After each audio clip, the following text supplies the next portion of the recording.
Okay बच्चों, तो मैं आपका शुभम सर।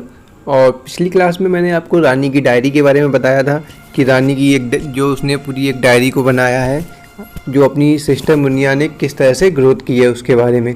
तो ये सब मैंने आपको पिछली क्लास में बताया था, है ना। तो इस क्लास में हम लोग क्या करेंगे, रानी का एक पपी भी है ये वाला। तो इस जो रानी है उसने इसके लिए भी एक टाइमलाइन पूरा बनाया हुआ है, तो उसको समझेंगे और इससे रिलेटेड जो भी क्वेश्चन आंसर होंगे वो इसी वीडियो में कंप्लीट कर लेंगे, है ना। तो वीडियो को लास्ट तक देखना है और बीच में जो भी कोई अगर डाउट होता है तो नीचे कमेंट कर देना, और बाकी आप लोग क्लास में भी पूछ सकते हैं। चलिए तो देखते हैं यहाँ पर। Rani had a puppy. After 2 weeks it opened its eyes. She watched it grow like this. तो रानी का जो पपी है उसने 2 सप्ताह के बाद में अपनी आँखों को खोला और रानी ने उसको इस तरह से ग्रो होते हुए देखा है। कैसे? After 3 weeks it got its first teeth and start eating. तो जो पपी है ना, 3 weeks में उसके मतलब पहला टीथ आया और उसने खाना शुरू कर दिया। उसके बाद में 4th week में बात करें, 4th week, after 4th week it start walking around but बाज स्टिल वॉबलिंग। तो आप लोगों को ये पता होना चाहिए वॉबलिंग क्या होता है। आप लोगों ने देखा होगा जो छोटे से पपी होते हैं ना, तब वो छोटे से होते काफ़ी, तो वो जब चल रहे होते हैं तो अपने आप उनका बैलेंस थोड़ा सा बिगड़ जाता है, तो कहीं इधर को लग जाते हैं कहीं उधर को लग जाते हैं, तो उसी को बोलते हैं बॉबलिंग। नेक्स्ट है यहाँ पर, it had a full set of teeth by the time it was 7 months old. जब ये पपी 7 month का था तो इसका जो सारे दांत आ गए थे, पूरा सेट आ गया था दांतों का। और क्या है, आफ्टर 1 year यहाँ पर, after 1 year it was a grown up dog and got it own puppy. तो 1 साल के बाद क्या हुआ, ये पूरा एक डॉग की तरह ग्रो हो गया और इसके खुद के पपी भी हो गए। चलिए अब क्वेश्चन आंसर देख लेते हैं। हाँ सॉरी, मैं बताना भूल गया, आप लोगों को बुक में पेज नंबर 45 ओपन कर लेना है। 44 पेज नंबर आप ओपन करें जल्दी से। जब भी कोई वीडियो देखा करें जो मैं आप लोगों के लिए बनाता हूँ, उसमें आपको ध्यान रखना है कि आपको कौन सा पेज ओपन करना है। पहले से ही बुक ओपन करके रखा करें तो ज़्यादा ईजी रहेगा आप लोगों के लिए। तो पेज नंबर आपको 44 ओपन करना है अपनी बुक में, पेज नंबर 44। यहाँ पर क्वेश्चन एक दिया गया है, now make a timeline of this dogs life in your notebook. Last class में मैंने आपको रानी की सिस्टर की टाइमलाइन बनानी सिखाई थी ना। ओके, बिल्कुल वैसे ही इसकी भी टाइमलाइन बनेगी, वो मैं आपको बता देता हूँ। कुछ बच्चों ने ध्यान दिया होगा, कुछ ने नहीं दिया होगा, है ना।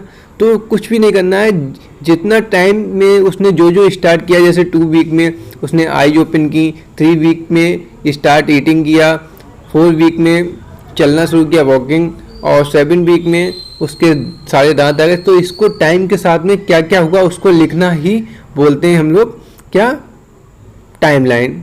ओके, तो अभी हम लोग आपको सिखा देंगे कैसे टाइमलाइन। ये क्वेश्चन है ना आपका, ये क्वेश्चन, इसको थोड़ा सा, इस वाले क्वेश्चन का आंसर हम लोगों को करना है। तो चलिए देखते हैं कैसे होगा। तो आप लोगों को इस तरह से ड्रॉ करना है। देखिए, timeline of A dogs life is given here. कैसे, आपको इस तरह से पूरा चार्ट सा एक ड्रॉ करना है, ठीक है। और उसमें आपको लिखना है, आपको अपनी बुक में पेज नंबर अगर आप 44 पे देखेंगे तो वहाँ पे जैसे लिखा हुआ है आफ्टर 2 week, आफ्टर 2 week क्या किया था, इट ओपनड इट्स आइज। तो आपको इस तरह से लिख लेना है। आफ्टर 3 week क्या हुआ था, got first tooth and start eating. 4th week में क्या हुआ था, start walking but still bubbling.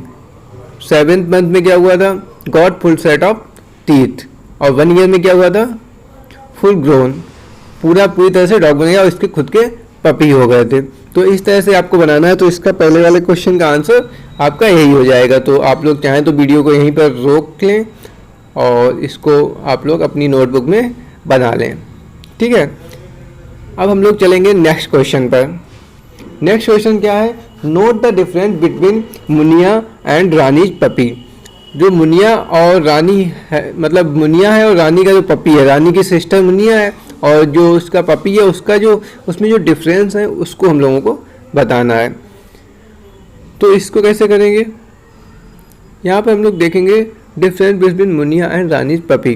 तो यहाँ पर भी हमको एक चार्ट ड्रॉ करना है इस तरह का। आपकी बुक में ये दिया गया है ना, ये भी दिया गया है और ये वाला भी दिया गया, मतलब आपको एक्शंस दी गई, कौन सी एक्शंस की क्या टाइमिंग थी और आपको कब, जैसे यहाँ पर आपका जो लिखा हुआ है स्टार्ट वॉकिंग, आप बुक में आप अपना पेज नंबर 44 पे देखिए, लास्ट की जो लास्ट में लिखा हुआ है स्टार्ट वॉकिंग। तो आपको ये लिखना है कि जो मुनिया है उसने कब स्टार्ट वॉकिंग किया था और रानी ने कब स्टार्ट वॉकिंग किया था, है ना। ये आपको यहाँ पर करना है। तो अगर हम जाएंगे पेज नंबर, आप लोग बुक में अपना पेज नंबर ओपन कीजिए, page number 43, page number 43 open कीजिए। तो आप देखेंगे पेज नंबर 43 पे पहुँच गए। अब आप लोग ऊपर देखिए रानी की डायरी में, मैं आपको दिखा देता हूँ। तो आप यहाँ पर देखेंगे स्टार्ट वॉकिंग की बात हो रही ना, तो ये वाला 2 फरवरी 2006 में मुनिया ने स्टार्ट वॉकिंग किया था और उसका बॉर्न कब हुआ था, वो हुआ था 5 मार्च 2005। तो हमें काउंट करना है कि मार्च से फरवरी, मतलब 2005 मार्च 2005 से लेकर फरवरी 2005 कितने मंथ हो गए हैं। अगर हम ऐसे काउंट करेंगे, मार्च के बाद में आपका अप्रैल, मई, जून, जुलाई, अगस्त, सितंबर, अक्टूबर, नवंबर, दिसंबर, जनवरी और फरवरी, तो आपके जो यहाँ पर थोड़े से ज़्यादा मंथ हो जाएंगे। अब मैं आपको दिखाता हूँ कैसे काउंट करना है आपको। जैसे आपका मार्च 2005 है तो यहाँ से पहला मंथ हो जाएगा अप्रैल, तो अप्रैल, उसके बाद मई, फिर जून, फिर जुलाई, फिर अगस्त, फिर सितंबर, अक्टूबर, नवंबर, दिसंबर। तो यहाँ पर आपका 2005 समाप्त हो गया है ना। अब आ जाते हैं 2006 पे, तो यहाँ पर हो जाएगा जनवरी और फरवरी। तो अब हम इनको काउंट करेंगे, 1 2 3 4 5 6 7 8 9 10 11। तो आपकी जो टोटल मंथ हुए वो कितने मंथ हो गए, 11 मंथ। तो 11 मंथ की मुनिया हो गई थी तब उसने स्टार्ट वॉकिंग किया था, है ना। अब यहाँ पर 3 डेज का भी डिफरेंस है ना, तो हमें मंथ में लिख देना है, इतना डिफरेंस नहीं देखना है। अगर डिफरेंस देखना चाहते हैं तो वो भी आप लोग यहाँ पर कर सकते हैं। अब बीच में जो आपके मंथ होंगे, कौन सा मंथ किस किस डेज का है, कुछ मंथ 31 डेज के होते हैं, कुछ 30 डेज के होते हैं, उस हिसाब से करेंगे तो आपका थोड़ा सा आंसर चेंज हो जाएगा। लेकिन हमें यहाँ पर मंथ में ही आंसर दे देना है, ठीक है। तो यहाँ पर मुझे क्या लिखना है, जैसे स्टार्ट वॉकिंग में जो मुनिया ने कब स्टार्ट वॉकिंग किया था, तो वो आप लोगों को किया था उसने 11 मंथ के बाद में, है ना, after 11 month of her birth. तो जन्म के 11 मंथ के बाद में उसने चलना शुरू किया था। लेकिन अगर हम पपी की बात करें तो आफ्टर 1 मिनट, पपी का मैं आप लोगों को दिखा देता हूँ। तो आप लोग यहाँ पर देखेंगे, इस चीज़ को आप लोगों को देखना है। After 4 weeks it started walking around but still boggling. तो यहाँ पर क्या है कि अगर वॉकिंग की बात करें तो आफ्टर 4 वीक आपका आंसर होना चाहिए। तो वहाँ पे आपको लिखना क्या है, आफ्टर 4 वीक। तो यहाँ पर आप देखेंगे थोड़ा सा मिस्टेक हो गया, यहाँ पे आफ्टर 1 मंथ लिख दिया है, तो इसको नहीं लिखेंगे, यहाँ पे लिखेंगे आफ्टर 4 वीक, ठीक है। यहाँ पर लिख देंगे आफ्टर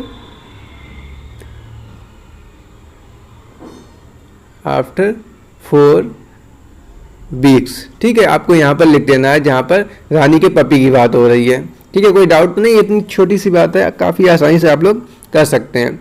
चलिए अब हम नेक्स्ट चीज़ यहाँ पर देखेंगे। तो यहाँ पर लिखा हुआ है टुक फर्स्ट फूड फर्स्ट टाइम। तो जब उसने फर्स्ट टाइम पे कुछ खाया तो रानी जो मुनिया थी ना, उसने 6 मंथ आफ्टर बर्थ खाया था। अभी मैं आपको दिखा देता हूँ। और पपी ने 3 वीक आफ्टर बर्थ। यहाँ पर हम देखेंगे मुनिया ने कब फर्स्ट टाइम पे खाया। तो यहाँ पर देखेंगे जो टाइमलाइन हम लोगों ने बनाई थी मुनिया के लाइफ की, तो यहाँ पर आप लोगों देखेंगे 8 बनाना फर्स्ट टाइम, मतलब 8 बनाना, तो ये डेट जो है 5905 है, लेकिन कुछ बुक्स में यहाँ पर 06 है। आप लोग अपनी बुक में देखेंगे पेज नंबर 43 पे, तो वहाँ पे जहाँ पे 8 बनाना में अगर आपके में 5906 लिखा हुआ है तो आपको वहाँ पर जो आंसर करना है वो 18 मंथ करना है, 18 मंथ्स। और अगर आपके में 2000 मतलब 05 लिखा हुआ है तो आपको जो आंसर करना है वो 6 मंथ करना है, ठीक है, 6 मंथ करना है, ठीक है। वैसे जो प्रॉपर आंसर वो 6 मंथ ही आपका सही होना चाहिए, लेकिन आपको अपने बुक के हिसाब से ही करना है। चलिए तो देखते हैं यहाँ पर, तो यहाँ पर क्या है, यहाँ पर बुक में 2005 है, तो यहाँ पर हमने 6 मंथ लिखा हुआ है। वहीं अगर पपी की बात करें तो उसने पहली बार जो टुक फुट किया था वो जब वो 3 वीक का था, है ना। और वही बात करेंगे फर्स्ट टूथ की, तो फर्स्ट टूथ आप लोग रानी की डायरी में देखेंगे तो आपको दिख जाएगा कि 6 मंथ बाद ही उसका पहला दांत आया था, है ना। और वहीं अगर बात करें पपी की तो आफ्टर 3 वीक इसका फर्स्ट टीथ आया था, ओके। तो अभी सभी लोग आप लोग पेज नंबर 45 को देखें।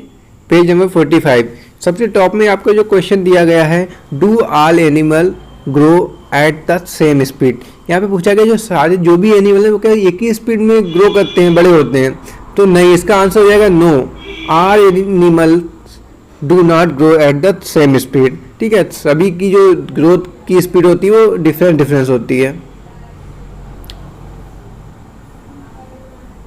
अब नेक्स्ट क्वेश्चन अगर आप देखेंगे तो आप यहाँ पर देखेंगे find about the growth of, तो यहाँ पर हमें कुछ चीज़ों की ग्रोथ के बारे में बताना है, जैसे हैन हो गई, काऊ और बर्ड, तो किसकी ग्रोथ पहले होती है, किसकी ग्रोथ बाद में होती है। तो these animal growth in the following order, तो जो बर्ड होती है उसकी जो ग्रोथ होती है काफ़ी स्पीड में होती है, काफ़ी जल्दी वो बड़ी होकर उड़ना चालू कर देती है। हैन क्या होती है, वो धीरे धीरे बड़ी होती है, उसकी अपनी मतलब फुल साइज पे पहुंचती है। और सबसे स्लो क्या होता है, काऊ को काफ़ी यहाँ टाइम लग जाता है अपनी पूरी तरह से एक काऊ को बनने में, है ना। यहाँ पर आपसे बोला गया है, आप तीसरे देखेंगे थर्ड लाइन अपने बुक में पेज नंबर 45 पे, draw picture of baby animal and the big animal. तो आपको यहाँ पे कुछ पिक्चर्स ड्रॉ करनी है, आप एलिफेंट की पिक्चर को ड्रॉ कर लेना और माउस का कर लेना और डॉग का कर लेना, ठीक है। उनके साथ में उनका बेबी एनिमल का भी पिक्चर ड्रॉ करना है। चलिए अगर आप लोग यहाँ पर देखेंगे तो कुछ पिक्चर्स दी गई हैं, जैसे एलिफेंट अप्पूस ग्रैंडफादर, चूचूस ग्रैंडफादर और रानीज ग्रैंडफादर। और यहाँ पर ऊपर लिखा हुआ है here are the pictures of grandfathers posing for a photograph, who looks the oldest to you. आपको सबसे ज़्यादा कौन ओल्ड लग रहा है, तो पिक्चर देख के तो आप नहीं बता पाएंगे कौन ज़्यादा ओल्ड है कौन यंग है, लेकिन अगर आप लोग यहाँ पर ध्यान से देखेंगे तो यहाँ पर लास्ट में सभी की एज लिखी हुई है, यहाँ पर 95 ईयर, 2 ईयर और 70 ईयर ओल्ड। तो अब अगर कंपेयर करेंगे तो सबसे यहाँ एज जो है वो एलिफेंट अप्पूस ग्रैंडफादर की है, तो ये हमारा इसका आंसर हो जाएगा। लास्ट में यहाँ पर 3 क्वेश्चंस और दिए गए हैं। How much older is Appu's grandfather than Rani's grandfather, और नेक्स्ट क्वेश्चन है will Chuchu's grandfather ever grown as old as Appu's grandfather, और लास्ट है how much younger is Chuchu's rat's grandfather than Rani's grandfather. तो इसके क्वेश्चंस के आंसर हम लोग देखेंगे। आप लोग ये एज याद कर लो किसकी कितनी है, ठीक है। तो इस क्वेश्चन को how much older is Appu's grandfather than Rani's grandfather, इसका जो आंसर होगा वो कुछ इस तरह से लिखेंगे, age of elephants Appu's grandfather is 95 years, age of Rani's grandfather is 70 year, so Appu's grandfather's father is 95 minus 70 equals हो जाएगा 25 years older than Rani's grandfather. तो इस तरह से आपको इसका आंसर देना है। कुछ भी नहीं, ये पूछा गया कौन मतलब ज़्यादा एज का है और कितनी ज़्यादा एज का है। तो अप्पू के ग्रैंडफादर हैं वो 25 ईयर ओल्डर हैं कंपेयर टू करेंगे रानी के ग्रैंडफादर के। ठीक है, नेक्स्ट क्वेश्चन है आपका, will Chuchu's grandfather ever grown as old as Appu's grandfather. तो इसका आंसर हो जाएगा नो, नेवर। रीजन क्या है, जो अप्पू वो चूचू है जो वो एक रैट है और रैट की एज इतनी ज़्यादा थोड़ी ना होती कि वो 95 ईयर तक सर्वाइव कर पाए। तो इसका आंसर आपका नो हो जाएगा। लास्ट क्वेश्चन जो है इस वीडियो का भी, और लगभग यहाँ पर ये तो पार्ट समाप्ति हो रहा है। नेक्स्ट में हम लेटर वाला जो है, जो लेटर लिखे जा रहे हैं उसको समझेंगे। तो यहाँ पर जो हो जाएगा नेक्स्ट लास्ट वाला क्वेश्चन क्या है, how much younger is Chuchu rat's grandfather than Rani's grandfather. तो जो चूचू रैट के ग्रैंडफादर हैं वो कितने ज़्यादा यंगर हैं कंपेयर टू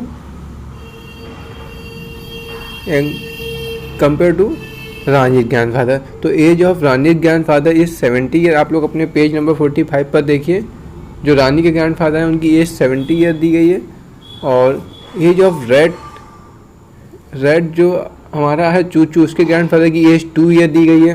तो ईयर का डिफरेंस अगर हम देखेंगे तो डिफरेंस हो जाएगा 70 - 2 = 68 ईयर्स।